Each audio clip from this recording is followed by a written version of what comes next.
welcome back. It's Amber, owner and operator of Calm Kids, yoga, mindfulness, and anger management for children and the adults who guide them. Today, we're going to be talking about something really simple. I just wanted to give you some information about anger. In many ways, the most useful information you can have about anger is what it is. What is anger? We walk around sort of with these assumptions about what our emotions are and what anger is and what that looks like. And the truth is that anger can look different for everybody. And so I just wanted to talk to you about, at the basic, most simplest level, what is anger about? What is it? So we all know that anger is obviously an emotion, right? It's an emotion that we feel. It brings up sensations in our body, thoughts in our minds, and that looks different again for everyone. Anger is usually considered a secondary emotion. What does that mean?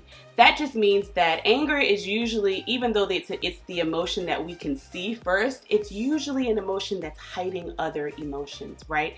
So before someone is usually displaying their anger, there's other emotions that are usually down there bubbling in the surface that causes that anger to rise to the surface, or the manifestation of that anger to rise to the surface. But here is the part that is sort of a misconception about anger. Anger is not just something that happens to us. It is something that happens within us, but what most people don't know, that anger is a habit.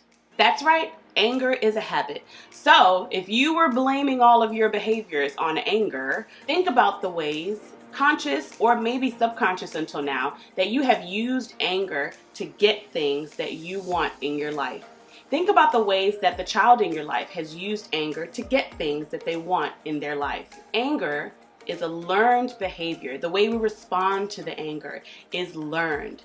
It's a habit. It can become familiar, a routine, a way of doing things in various situations to get what we want. And because anger can be so predictable, it's an easy way, it's an easy tactic to use to get what you want. It's really easy to lash out when you feel that bubbling up in you. It's difficult to use the tools that you learn in order to be able to express yourself in a way that's still going to communicate how you feel and may get what you want. I think a lot of times the fear and why people use anger is because there's a fear lying underneath that they won't get what they want or what they need, especially with children, right? If the easy way is to stomp and scream and throw a fit, whatever tantrums look like, if you're looking for information about tantrums and how that might look like in adolescence, we have a live over on our Instagram page. So you can go over there and follow us on One Calm Kid. That's on Instagram.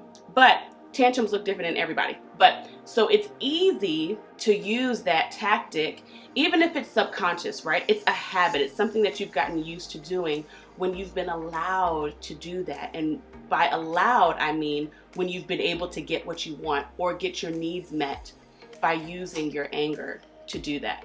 Why it seems like anger is sort of innate to us is because when you use anger, when it's used over and over and over again, it becomes a behavior that you are performing automatically, sometimes without even realizing that you're doing it. The use of anger over and over again, that habit of using it over and over again, is what makes it maladaptive. Maladaptive just meaning that it's not the best way to adapt to situations. And the frequent and aggressive use of that tactic, of that habit, makes it viewed as maladaptive because it can lead to negative consequences for the person who is using that tactic. So I don't leave you with just that bit of information and knowing that your anger or the child in your life's anger is a habit, right? What do you do about that? How do you break the anger habit? Well, the first and most important step in breaking an anger habit is becoming aware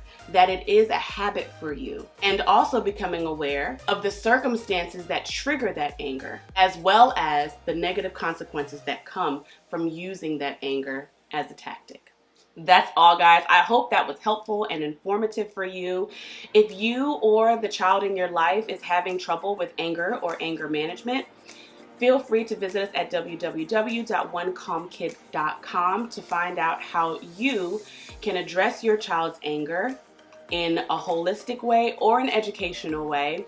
I'll see you there on the website. While you're there, go ahead and pick up your free gift, 5 things I wish I knew before I started working with difficult children. It's an audio class, and I'm gifting it to all of you guys who are watching today and those of you who sign up to receive it. So leave me down in the comment section. Have you found that anger is a habit in your life or a habit in a child in your life? I'd love to chat about it.